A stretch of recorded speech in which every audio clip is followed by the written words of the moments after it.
اللهم صل على محمد وآل محمد. بسم اللہ الرحمن الرحیم. انا ارسلنا نوحا الى قومه ان انذر قومك من قبل ان یأتیکم عذاب علیم. صلوات. پروردگار عالم سورہ نوح کا آغاز انا ارسلنا نوحا الى قومه، ہم نے نوح کو ان کی قوم کی جانب بھیجا، ان انذر قومک من قبل ان یأتیکم عذاب علیم، تاکہ وہ اپنی قوم کو ہوشیار کریں، خبردار کریں اس سے پہلے کہ کوئی دردناک عذاب انہیں آن گھیرے. ایک واضح سی بات ہے، اس آیت کا ظاہر ہی بتا رہا ہے کہ اللہ نے تمام انبیاء کی بعثت کا مقصد ہی یہی قرار دیا ہے کہ ہمیں ایک دردناک عذاب کے آنے سے پہلے ہوشیار کر دیا جائے اور ہمیں اس عذاب سے نکال کر خدا جزا اور ثواب کی جگہ پر لے آئے اور ایک کامیاب اور سرفراز زندگی کی جانب ہم آئیں جو اخروی، ابدی، ہمیشہ رہنے والی خالدین فیہا ہے، چاہے وہ جنت ہو یا جہنم ہو. بس اگر ہم ہر کوئی، ہر فرد، ہر شخص کامیابی کا متلاشی ہے اور چاہتا ہے کہ ایک واضح تصویر اسے نظر آئے جس میں اسے معلوم ہو کہ کس طرح سے بندگی، سلیقہ زندگی اور اپنی کامیابی کو حتمی کیا جا سکتا ہے، تو روح ارض پر اولین اور آخرین کی تمام تعلیمات کو اگر یکجا کیا جائے تو بہترین اصول کامیابی جو امیر المؤمنین نے پیش کیے کسی اور نے پیش نہیں کیے.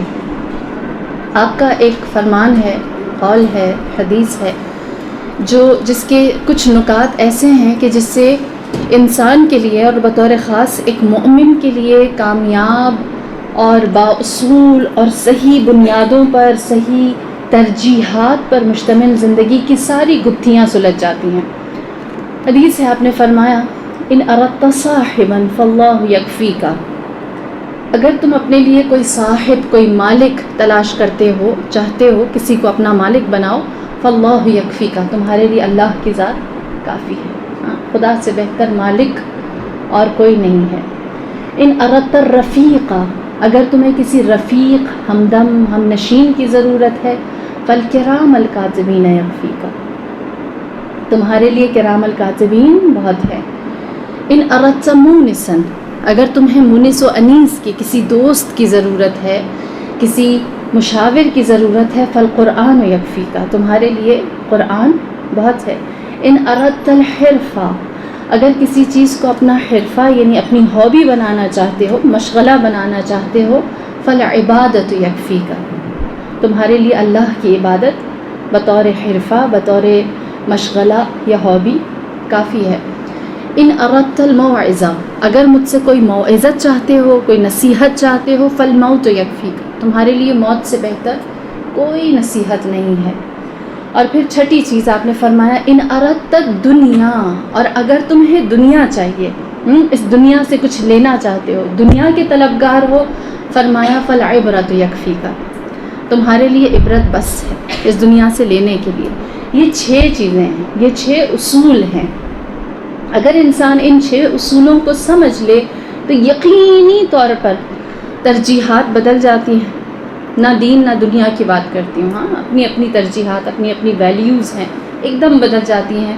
مالک کون ہے، صاحب کون ہے، اسی لیے آپ نے سب سے پہلی چیز ان اردت صاحبا، اگر اپنے لیے کوئی مالک چاہیے. ہم جانتے ہیں ہم اپنی جان کے مالک خود بھی نہیں ہیں.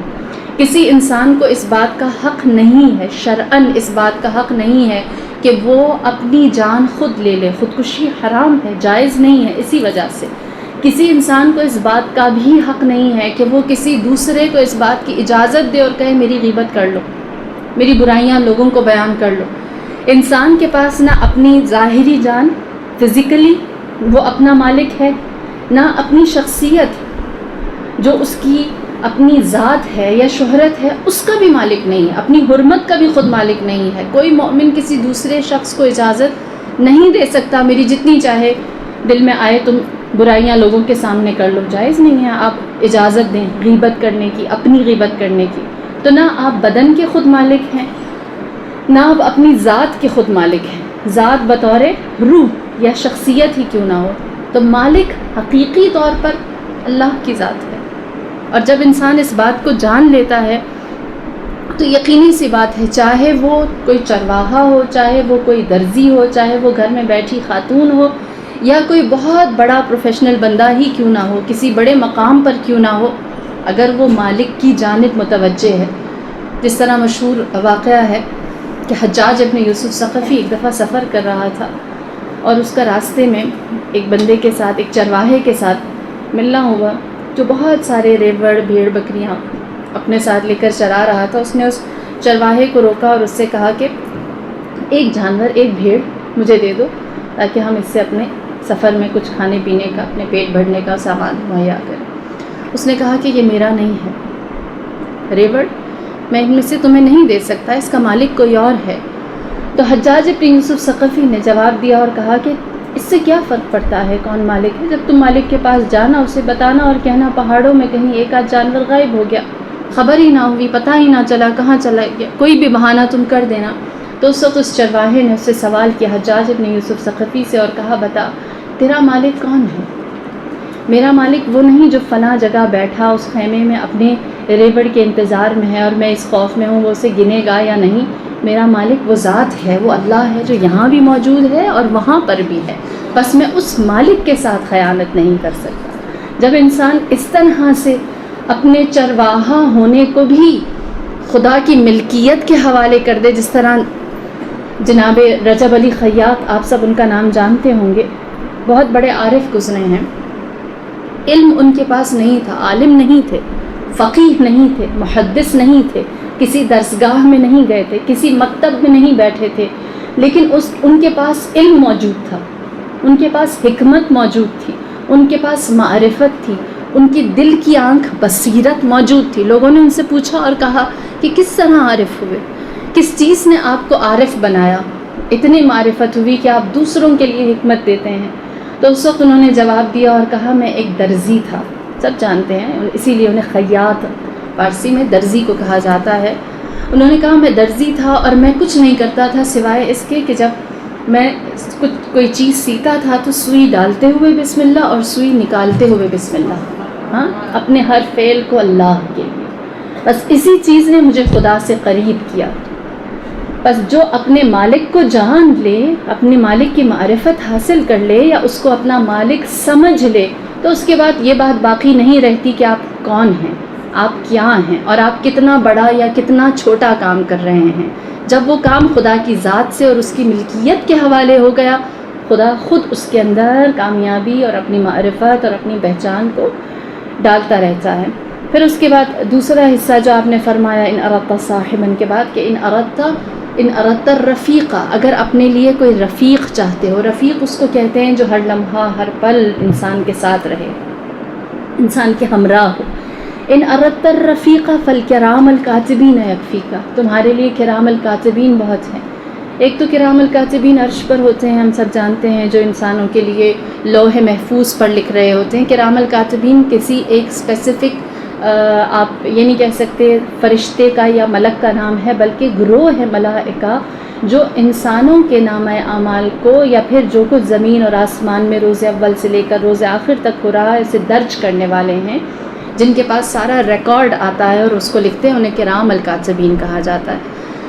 آپ نے فرمایا اگر تم اپنے لیے کوئی رفیق چاہتے ہو، کوئی ساتھی چاہتے ہو، فالکرام الکاتبین یکفیکا، تمہارے لیے کرام الکاتبین بہت ہیں۔ اور ہماری زندگی کا سب سے بڑا المیہ یہ ہے کہ ہم نے کرام الکاتبین کے ہونے کو، ان کی جو ایگزسٹنس ہے اس کو ہی بھلا دیا ہے۔ ہم فراموش کر چکے ہیں کہ کوئی ہے جو لکھ رہا ہے، جو درج کر رہا ہے، ہر چیز ریکارڈ میں آ رہی ہے۔ اسی لیے ہم دیکھتے ہیں کہ بہت ساری اخلاقی خامیاں یا برائیاں جو معاشرے میں آتی ہیں وہ اسی وجہ سے آتی ہیں کیونکہ ہم یہ سمجھتے ہیں کسی کو کیا پتہ کیا صحیح اور کیا غلط، کیا ہوا کیا نہیں ہوا، لہٰذا ہم اپنی جانب سے کرام الکاتب بنتے ہیں کہ ہم بتائیں لوگوں کو، ہم لوگوں کا ریکارڈ ٹھیک کریں۔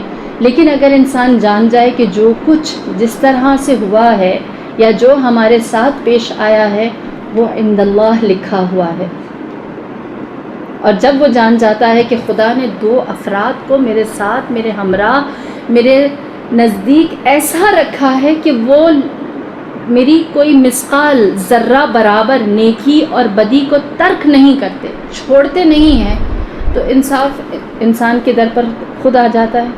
آپ کو پتہ ہے کرام الکاتبین ہیں جو کس کے لیے سب کچھ لکھ رہے ہیں؟ اس ذات کے لیے جو سب سے بڑا عادل ہے، سب سے زیادہ عدل کرنے والا ہے، اس کے لیے لکھ رہے ہیں جس کے انصاف سے بڑا انصاف کسی کے پاس نہیں ہے، اس کے لیے لکھ رہے ہیں جو آپ کی ذرہ برابر نیکی یا آپ کی ذرہ برابر خطا کو جانے نہیں دیتا۔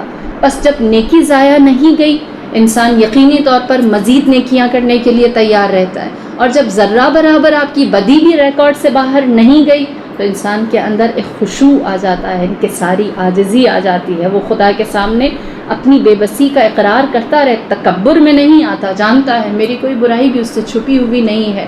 اور جب انسان کرام الکاتبین کے ہونے کو درک کر لیتا ہے، کسی اخلاقی برائی میں مبتلا نہیں ہوتا، غیبت و تہمت میں مبتلا نہیں ہوتا، وہ کبھی بھی احساس کمتری میں مبتلا نہیں ہوتا، وہ جانتا ہے کہ کس برحق تک میرا حق پہنچ گیا ہے اور میرا ناحق اس کی آنکھوں کے سامنے ہے۔ لہٰذا اسی لیے آپ نے فرمایا اگر کسی کو اپنا ہمدم سمجھنا ہے جو ہر پل تمہارے ساتھ ہے، کرام الکاتبین پر ایمان رکھ جو تمہارے ہمراہ ہیں، اور اسی کے بعد آپ نے فرمایا ان اردتم مونسن، اور اگر تمہیں اپنے لیے کوئی دوست چاہیے ہے، فالقرآن یکفیکا، تمہارے لیے قرآن کافی ہے، قرآن سے بہتر کوئی دوست نہیں ہے۔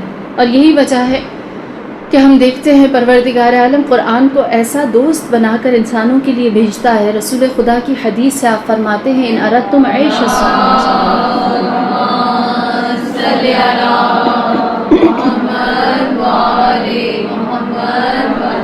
آپ فرماتے ہیں ان اردتم عیش السعداء و موت الشہداء والنجات یوم الحسرہ فدرس القرآن، اگر تم چاہتے ہو ان اردتم عیش السعداء سعادت مند زندگی گزارنا، و موت الشہداء شہادت کی موت گزارنا حاصل کرنا، اور پھر قیامت کے دن تم شیطان سے اپنے لیے دوری چاہتے ہو، تو تمہارے لیے لازمی ہے فدرس القرآن، قرآن سے درس حاصل کرو، انہو کلام الرحمن، یہ خدا رحمان کا کلام ہے، والرجحان فی النیران، اور تاریکی میں یہ تمہارے لیے روشنی ہے، والحرز من الشیطان، اور شیطان سے تمہیں بچانے کا بہترین ذریعہ ہے۔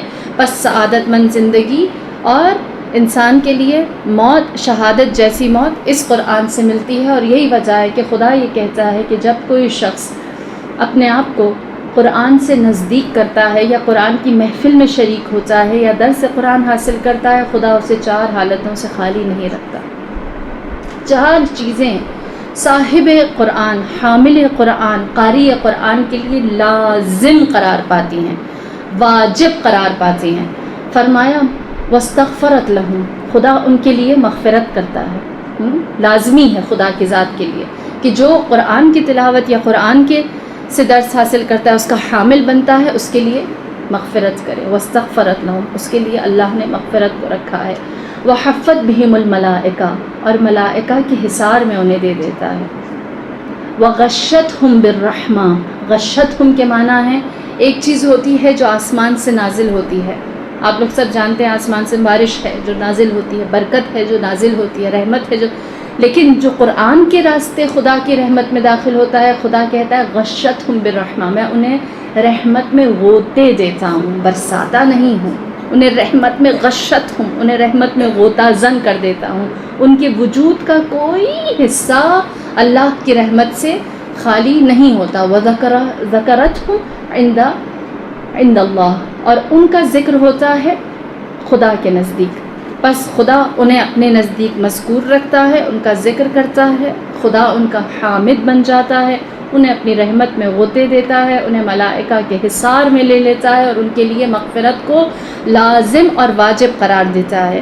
اور یہی وجہ ہے کہ ہم نے قرآن سے دوستی تو کی ہے، مشورہ لیتے ہیں، دوست وہی ہوتا ہے جو برے لمحات میں ساتھ دے یا مشورہ دے۔ ہمارے لیے قرآن صرف ایک فون پہ مشورہ دینے والا، وہ بھی ہم خود کتاب کھول کر نہیں دیکھتے، استخارے کے ذریعے سے فون پر ہماری دوستی ہے، کوئی مولانا صاحب استخارہ قرآن کا استخارہ نکال کر ہمیں بتائیں ہم یہ کام کریں یا نہ کریں، اور پھر وہیں پر دوستی ختم ہو جاتی ہے. جبکہ اگر آپ مفاتیح الجنان کے جو حاشیے ہیں، حواشی اب الگ سے بھی مفاتیح الجنان کی ملتی ہے، اسے کھولیں ماشاءاللہ. آپ سب اہل علم ہیں، علم دوست ہیں. اس میں آپ دیکھیں تو اس میں جو استخارہ ہے اس کا طریقہ درج ہے کہ اگر انسان خود تذبذب میں ہے، اگر خود شک میں ہے کہ میں یہ کروں یا نہ کروں، دونوں جانب خیر ہے، دو خیر آپس میں آپ کے سامنے آ کر کھڑے ہو گئے. پہلا آپشن خیر ہے، دوسرا آپشن خیر ہے. کون سا کار خیر پہلے کروں؟ کون سا کار خیر زیادہ باعث برکت ہے؟ کس میں سعادت زیادہ ہے؟ تبھی استخارہ ہوتا ہے نا. خیر و شر میں تو استخارہ نہیں ہے. ہاں، جب دو خیر کے درمیان مومن متذبذب ہو تب چاہے کہ ایک جانب اپنا حتمی فیصلہ لے تو استخارہ کرتا ہے. اور اس استخارے کا اگر ہم مفاتیح الجنان میں بھی دیکھیں، اس میں واضح لکھا ہوا ہے کہ قرآن سے استخارے کا بہترین طریقہ یہ ہے کہ 2 رکعت نماز پڑھیں. 2 رکعت نماز پڑھنے کے بعد اپنا جو بھی عمل خیر ہے اس کی نیت، اس کا ارادہ کرے. مثال کے طور پر آپشن اے کا ارادہ کرے، میں پہلا آپشن جو میرا یہ ہے وہ میں کرتی ہوں، انجام دیتی ہوں. اور پھر یہ نیت کرنے کے بعد وہ قرآن کھولے اور پھر جو بھی اس کی آیت آتی ہے اس کی تلاوت کرے. اور پھر اس کے بعد جو اس کے دل میں خیال یا جو اس کا ارادہ بن جائے وہ استخارہ. یعنی قرآن آپ کے اندر خود بولتا ہے. جس چیز کی طرف آپ کا ارادہ مضبوط ہو جائے، آپ کو کوئی الہام نہیں ہوگا. میں نہیں کہتی وحی اترے گی، میں نہیں کہتی کہ بہت بڑا کرشمہ یا کوئی کرامات ہوں گی جو ہمارے ہاں لوگ بہت سارے معجزات کے انتظار میں، کوئی پنجہ کہیں پر نظر آ جائے یا پھر کوئی یہ ہو جائے یا وہ ہو جائے. اس طرح کا خدا خود مومن کے دل میں اس ارادے کو مستحکم کر دیتا ہے. اور یہی وجہ ہے کہ امیر المؤمنین نے فرمایا کہ جب میرا یہ دل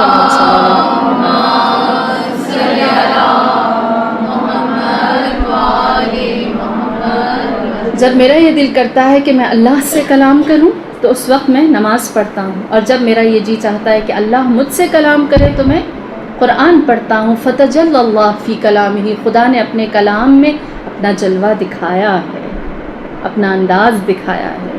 بس یہی وجہ ہے کہ مابعد رحلت رسول جناب فاطمہ کے لیے بھی اولین اور آخرین سہارا قرآن ہی کا رہا. اسی لیے آپ نے فرمایا کہ مجھے تمہاری اس دنیا میں 3 کام محبوب ہیں. ایک رسول خدا کے چہرے کی زیارت کرنا، دوسرا راہ خدا میں مال انفاق کرنا، اور تیسرا تلاوت قرآن.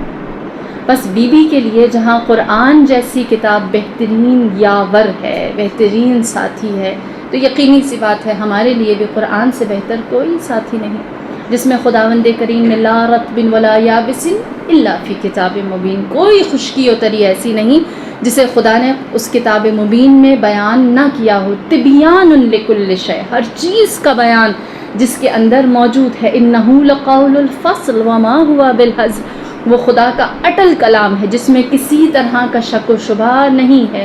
شفاء ورحمہ والہدی والبشریٰ للمؤمنین، خدا نے صاحبان ایمان کے لیے اسے شفا بھی قرار دیا ہے، ہدایت بھی بنایا ہے، رحمت بھی بنایا ہے. پروردگار عالم کی جانب سے یہ ایسی کتاب ہے جس کے بارے میں پروردگار عالم خود ہی کہتا ہے لو انزلناہ علی جبل لرأیتہ خاشعا متصدعا من خشیۃ اللہ. یہ ایسی کتاب ہے جس کے اندر ہر چیز کو خدا نے اتنی وضاحت اور اتنی سنگینی کے ساتھ رکھا ہے، پہاڑ اس کا متحمل نہیں ہو سکتا. بس اسی لیے فرمایا امیر المؤمنین نے اگر تم اپنے لیے کوئی دوست چاہتے ہو قرآن بہترین ساتھی ہے. پھر فرمایا ان اردت الحرفہ، اگر کوئی مشغلہ، یہ ہماری زندگی کا سب سے زیادہ بڑا معاملہ ہے اور سب سے بڑا معمہ ہے کہ ہم اپنے مشاغل کا صحیح تعین نہیں کر پاتے کہ کون سی چیز ہے جو ہمارا مشغلہ ہونا چاہیے ہے. حقیقتاً مشغلے سے آپ سب جانتے ہیں مراد ہابی کس چیز کو کہتے ہیں؟ وہ چیز جس کی تکرار آپ کو اور زیادہ خوشی میں رکھے. مثال کے طور پہ فرض کیجئے میں یہاں بہت سارے 10 جوتے آپ میں سے کسی ایک کو دیتی ہوں، یا 10 پرس، یا 10 اچھے کپڑے ڈریسز لا کے دیتی ہوں. میں آپ سے کہتی ہوں اگلے ہفتے تک مجھے بتا دیں آپ کو کیسے لگتے ہیں یہ کپڑے. آپ کہیں گے اگلے ہفتے؟ 10 منٹ میں بتا دیتی ہوں کہ مجھے کپڑے کیسے لگے. سارے پہن کے دیکھوں گی، سارے ٹرائی کروں گی، سارے جوتے، سارے بیگ، سارے کپڑے، اور فوراً بتا. اگر میں آپ سے یہ کہوں ایک پرس ہے وہ یوں رکھنا اور یوں اتارنا ہے، آپ تھک جائیں گی. یا ایک جوتا ہے مختلف سائزز میں، 10 بے شک ہوں، 20 ہوں، 35 ہوں، بار بار وہی پاؤں اس میں ڈالو اور نکالو اور دیکھو، آپ تھک جائیں گے. یا کپڑا پہننا یا اتارنا بار بار کر کے آپ کے اندر خستگی آ جائے گی. آپ کہیں گے نہیں، ہر جوڑے کا اپنا لطف ہے، ہر بیگ کا اپنا لطف ہے. جب میں دیکھوں گی کہ یہ بیگ کیسا لگ رہا ہے تو اور مزہ آئے گا، یہ جوتا کیسا لگ رہا ہے اور اچھا لگے گا. جتنی نئی چیزیں ہوں گی اتنی زیادہ تراوت ہوگی، اتنی زیادہ خوشی ہوگی. یا پھر ہمارا فیس بک جتنے سارے لائکس ہوں، ہے تو وہی ایک ہی چیز ہے، لیکن اگر 1000 دفعہ لائک ہیں، 1000 دفعہ اچھا لگ رہا ہے، اور جتنا زیادہ ہو رہا ہے اتنا لطف آ رہا ہے. تکرار نہیں ہے. ہاں، اور یہی چیز یہ مشغلہ ہے کہ جتنا ریپیٹ ہو رہا ہے اتنا مزہ آ رہا ہے. اسی لیے امام نے فرمایا کہ جس چیز میں تمہاری لذت اس کی زیادتی کی وجہ سے بڑھتی چلی جائے، اس عبادت کو اپنا مشغلہ قرار دو. سمجھ میں آتا ہے کیوں یہودی کے باغ میں 1000 درخت تھے، ہر درخت کے نیچے آپ نے 2 رکعت نماز پڑھی. یہ نماز کی تکرار نہیں تھی، بلکہ یہ وہی لطف تھا کہ ہر زمین پر، ہر خطے پر نماز کا اپنا مزہ ہے. یہ وہ پہلی نماز نہیں ہے جو دوبارہ پڑھی جا رہی ہے، یہ ایک نیا رابطہ ہے جو خدا سے اور زیادہ مضبوط کیا جا رہا ہے. اسی طرح دعائے کمیل کا اپنا مزہ ہے، دعائے توسل کا اپنا مزہ ہے، دعائے سماعت الگ لطف ہے، دعائے توسل الگ لطف ہے. جتنی بھی دعائیں ہیں سب الگ الگ الگ الگ مزہ دیتی ہیں. ہر زیارت کیا وارثہ ہے، کیا زیارت آل یاسین ہے، کیا زیارت عاشوراء ہے، کیا زیارت ائمہ اطہار ہے، ان کے روزوں پر جانا، یا بعید سے کرنے والی زیارات ہوں، جمعے کی زیارات ہو، ایام کی زیارات ہو، کوئی بھی تکرار نہیں ہے. ہر ایک کا اپنا لطف ہے، ہر ایک کا اپنا مزہ ہے. انسان جتنا ادا کرتا چلا جاتا ہے اتنی زیادہ اس کی قربت، اس کا لطف، لذت مناجات اضافہ ہوتا چلا جاتا ہے. بس وہ تکرار نہیں ہے. اسی لیے امام نے فرمایا اپنا مشغلہ عبادت کو قرار دو. جتنی زیادہ عبادت کرتے چلے جاؤ اتنا لطف آتا چلا جائے. وہ 1000 دفعہ ہے، احساس خستگی نہیں ہے، تھکاوٹ کا احساس نہیں ہے، تراوت ہے، نشاط ہے. بس اپنی مشغولیت کے اوقات، اپنے لطف کے اوقات اللہ کی جانب رکھیں. اور پھر اس کے بعد آپ نے فرمایا ان اردت الموعظہ، اگر کوئی واعظ و نصیحت چاہیے ہے. کتنی عجیب بات ہے. وہ ذات، وہ ہستی جس کے پاس خدا نے اولین اور آخرین کا علم رکھا ہے، باب مدینۃ العلم ہے، جس کی زبان رسول خدا چوستے رہے، جس کو رسول خدا نے اپنے سینے پر رکھ کر الم نشرح لک صدرک سے جس کو ڈائریکٹلی علم ملا ہے، وہ اگر کہے میری ایک نصیحت بس ہے، اگر مجھ سے کوئی نصیحت چاہتے فالموت یکفیک، تمہارے لیے یہ ایک نصیحت کافی ہے. یقیناً موت بہت بڑی نصیحت ہے.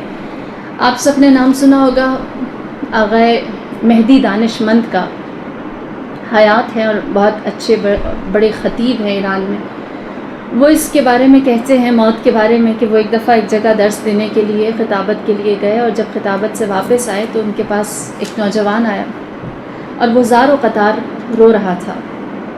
کہتے ہیں میں نے اس سے پوچھا کیا معاملہ ہے، تو اس نوجوان نے بتایا اور کہا کہ مجھے ایک ایسی بیماری ہے جس سے شفا نہیں مل سکتی، اور مجھے یہ بتایا گیا ہے کہ زیادہ وقت نہیں ہے میرے پاس، میں اس دنیا سے رخصت ہونے والا ہوں.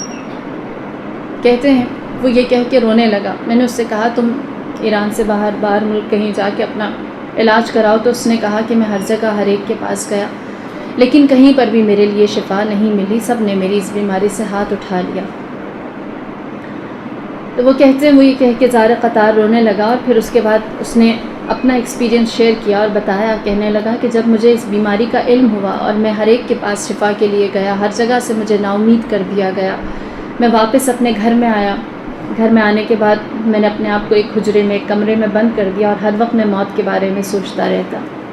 کئی دن اس کمرے میں قید رہا. سر انجام میں نے سوچا آخر کب تک میں اسی طرح بیٹھا رہوں گا اور اپنی موت کا انتظار کروں گا، کیوں نہ آخری جو دن میرے پاس باقی ہیں اسے اچھی طرح گزار دیے جائیں. لہٰذا وہ کہتا ہے جب میں اپنے گھر سے نکلا ہوں، اپنے کمرے سے باہر نکلا ہوں، تو میں نے دیکھا کہ میں ایک یکسر مختلف انسان تھا. میں وہ پہلے والا انسان ہی نہیں تھا، میرے اندر بہت ساری تبدیلیاں آ چکی تھیں۔ اس سے پہلے کوئی مانگنے والا جب مجھ سے کوئی بھیک کا سوال کرتا تھا تو میں پیسے گن کے دیتا تھا، لیکن اب میں جب دیتا ہوں تو میں بغیر اپنے پاس کوئی مال رکھے، کیونکہ میں تو مسافر جانے والا ہوں۔ اس سے پہلے کوئی مجھے دھوکہ دیتا تو میرا جی چاہتا تھا میں اس کی حقیقت کھول کے رکھ لوں، لیکن اب میں یہ سوچتا کہ کیا ہے، اگر دنیا میں کوئی میرے ساتھ اس طرح کرتا ہے، میں خدا کے سامنے صاف دامن لے کر جاؤں۔ اس سے پہلے میں کسی کو مسکراتا ہوا دیکھتا تو مجھے اس سے کوئی غرض نہ ہوتا تھا، لیکن اب میں کسی کو مسکراتا دیکھتا تو دوسروں کی خوشی مجھے بھی خوشی دیتی تھی، چلو کوئی تو اس دنیا میں خوش ہے۔ اسی طرح وہ کہتا ہے میں ہر فیلڈ، ہر جگہ جہاں پر بھی گیا میں نے اپنے اندر بہت تبدیلی دیکھی، کیا میں بخشا جاؤں گا؟ آیت اللہ مہدی دانشمند کہتے ہیں، میں نے کہا انشاءاللہ خدا تمہاری مغفرت کرے گا، وہ ہر ایک کو معاف کرنے والا ہے۔ وہ کہتے ہیں کہ میں نے اس کو جب مغفرت کی بات کہی، خوشی سے اس کی آنکھوں میں آنسو آئے، وہ بہت رویا، اسے تسلی دی۔ جب اس کی حالت کچھ سنبھلی، جانے لگا۔ جب وہ جانے لگا، کہتے ہیں میں نے اس نوجوان کو روکا اور اس سے کہا تم نے بتایا نہیں تمہیں بیماری ہے کیا جس کا علاج آج تک نہیں بتایا، کہیں کسی ڈاکٹر کے پاس نہیں ہے؟ تو اس نوجوان نے مسکرا کر بتایا اور کہنے لگا آقا صاحب مجھے جو بیماری ہے اس کا نام موت ہے، میں اس کے لیے شفا ڈھونڈتا رہا اور مجھے سب نے بتایا بالآخرہ تو نے مر جانا ہے۔ اس سے کیا فرق پڑتا ہے 4 دن بعد، 4 سال بعد یا 40 سال بعد؟ مجھے یہ سمجھ آ گئی ہے کہ موت ہے، اور ہم یہ سمجھتے ہیں سب نے مر جانا ہے، اس سب میں خود کو انکلوڈ نہیں کرتے، اپنے آپ کو اس سے الگ سمجھتے ہیں، اور جب موت جیسی نصیحت کو باندھ لیا تو دوسروں کی خوشی خود محسوس ہونے لگی، حب دنیا دل سے چلی گئی، جو میزان خدا تھا وہ قرار پایا اور اس خدا کے حاضر ہونے کو اپنے سامنے محسوس کیا۔ بس اسی لیے امام نے فرمایا کہ ان اردت الموعظہ، اگر کوئی نصیحت چاہیے ہے تو موت بہت ہے۔ اگر انسان جان جائے کہ اس نے مرنا ہے، میں نے مرنا ہے اور موت میرے لیے برحق ہے، تو یقینی سی بات ہے، امام فرماتے ہیں کہ اس کے لیے موت کافی ہے۔ پھر اس کے بعد آخری چیز آپ نے فرمایا کہ ان اردت الدنیا، اگر دنیا چاہتے ہو فالعبرۃ یکفیک، تمہارے لیے عبرت بہت ہے۔ اس دنیا کے دامن سے اٹھانے کے لیے ہم سب جانتے ہیں کہ امیر المؤمنین نے نہج البلاغہ کے ہر حصے میں ہر جگہ بار بار اس دنیا اور اس کے فریب کا تذکرہ کیا ہے۔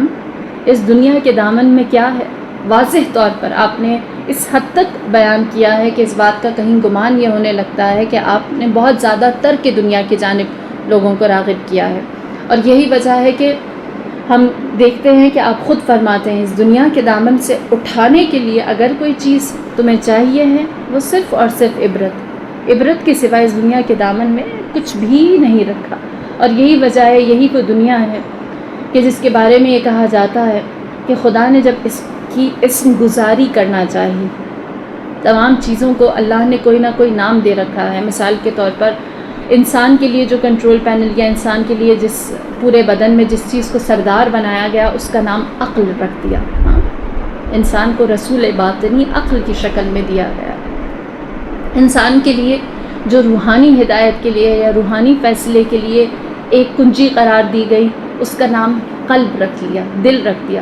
اسی طرح جب اللہ نے یہ پوری دنیا پیدا کر لی، زمین و آسمان، کون و مکان، شجر و فجر، ہر چیز کو پیدا کرنے کے بعد چاہا اس کا بھی کوئی نام رکھے، اسم گزاری ہو، تو اس وقت خدا نے اس پوری کہکشاں جو کچھ وہ موجودات اس نے پیدا کیے ہیں، جسے اس نے خوبصورت ترین اور ہر عیب اور ہر نقص سے پاک بنایا، اور اس کے نظام کو ایسا بنایا کہ جس میں ہر انسان کے لیے، ہر طرح کے لیے، کسی کے لیے بارش مفید قرار پائی، کسی کے لیے خشک سالی مفید، بہترین نظام بنانے کے بعد جب آیا کہ اس کا کیا نام رکھا جائے تو اللہ نے کہا میں نے اس کو پست بنایا، کیونکہ یہ منزل نہیں ہے، لہٰذا اس کو پست کر دے، اور اس کا نام دنیا یعنی پستی، یعنی حقارت۔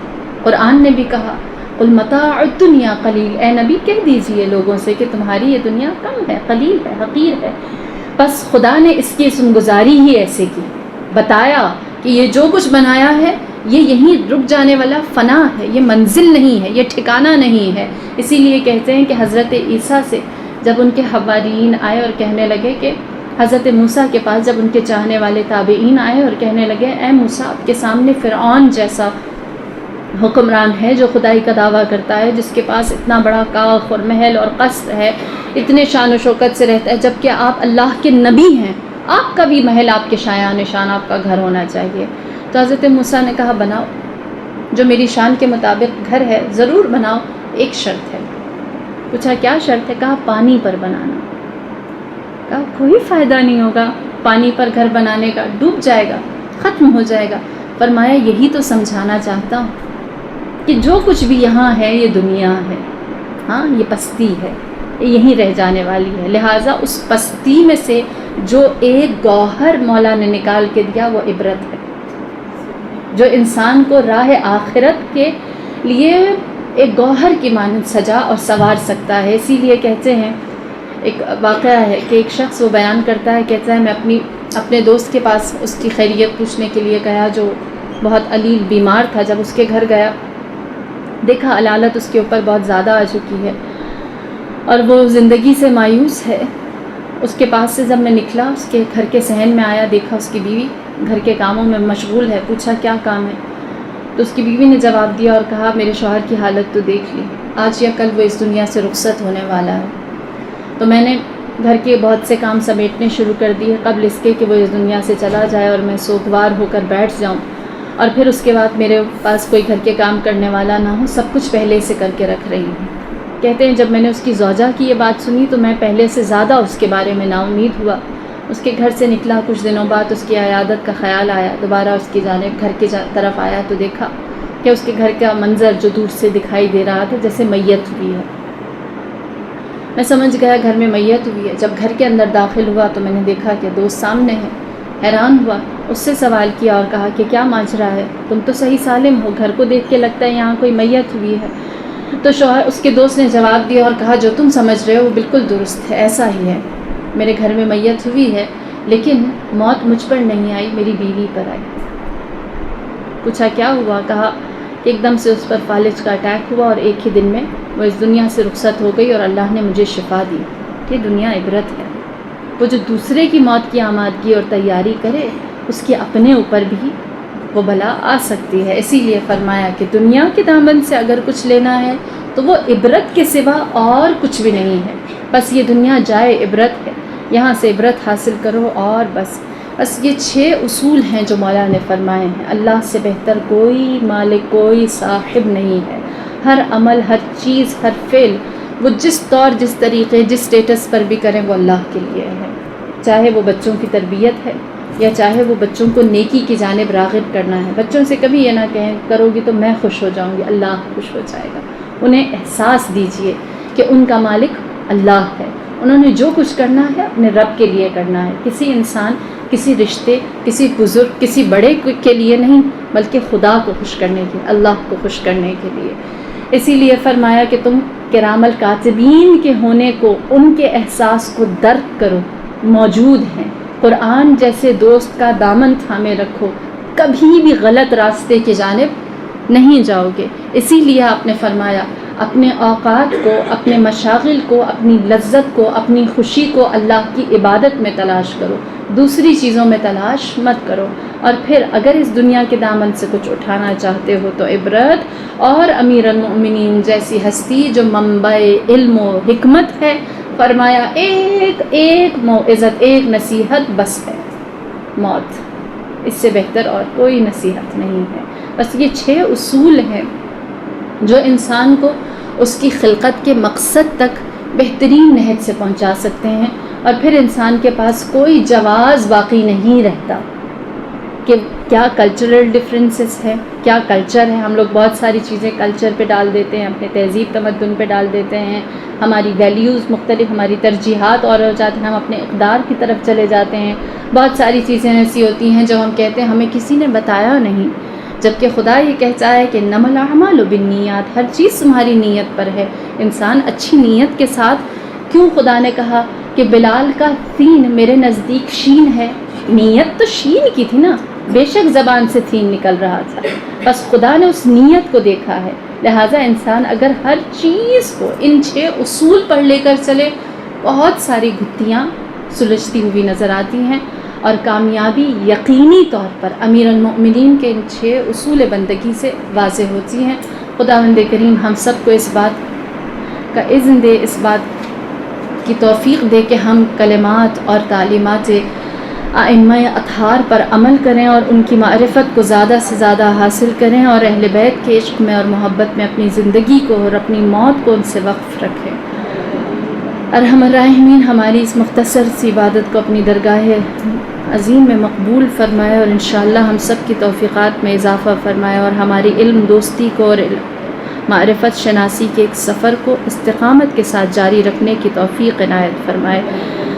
پروردگار عالم قلب مطہر امام زمانہ کو ہم سے راضی اور خوشنود رکھے، اور ہمارے ہر عمل کو امام زمانہ کے ظہور میں تعجیل کا سبب بنا دے، اور جب امام ظہور فرمائے تو ہمیں ہمارے بزرگوں اور بچوں سمیت ان کے اصحاب اور اعوان میں جگہ عنایت فرمائے، اور پروردگار اس مدرسہ القائم کو جو میرے مولا کے نام پر ہے اسی طرح قائم و دائم رکھے، ہم سب کے لیے ایک مثالی درسگاہ بنائے، اور اس کی تراوت میں اور اس کے اندر جو خوشی اور نشاط کا ماحول ہے اسے اور کہیں درجے زیادہ فرمائے۔ پروردگار ہمیں بھی اس طرح کے مدارس بنانے اور انہیں مزید ترقی دینے کی توفیق عنایت فرمائے، اور ہمیں اہل بیت کی خدمت سے مخصوص فرمائے۔ انک علی کل شیء قدیر۔ جل اللجن یا مولا جل اللجن جل اللجن جل اللجن اللجن یا صاحب السماء اللجن